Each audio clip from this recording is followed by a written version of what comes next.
Pirated SPG. Striktong patnubay at gabay ng magulang ang kailangan. Maaaring may masiselang tema, lengguwahe, karahasan, sexual, horror o droga na hindi angkop sa mga bata.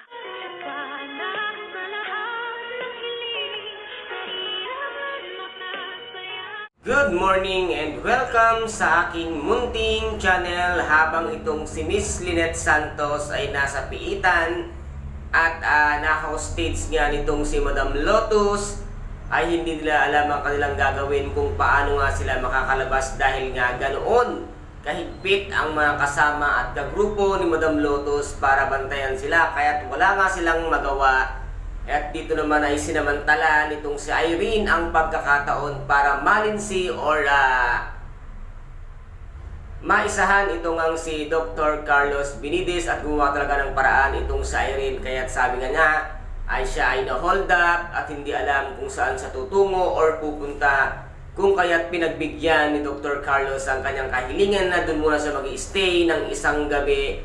Kung kaya't doon nga siya pinatuloy sa kwarto ni Doktora Annalyn Santos at sabi niya nga dito ay dito muna siya at isang gabi lang na bago sana magising kinaumagahan itong si Miss Lynette Santos. Sana ay wala na nga itong si Irene, ngunit talagang sadyang mahusay itong si Irene kaya't gumawa ito ng paraan para nga magkaroon ng pagsasama sa kanilang dalawa at dito nga ay hindi nga din natiis ni Doc Carlos ang panlilinsi sa kanya ni Miss Irene kung kaya't dito nga ay napagtaksilan niya itong si Miss Lynette Santos. Ano kaya ang gagawin ni Miss Lynette Santos once na malaman niya kung ano ang ginawa ni Irene at ni Doc Carlos nang wala siyang kaalam-alam sa mismong bahay nga nila.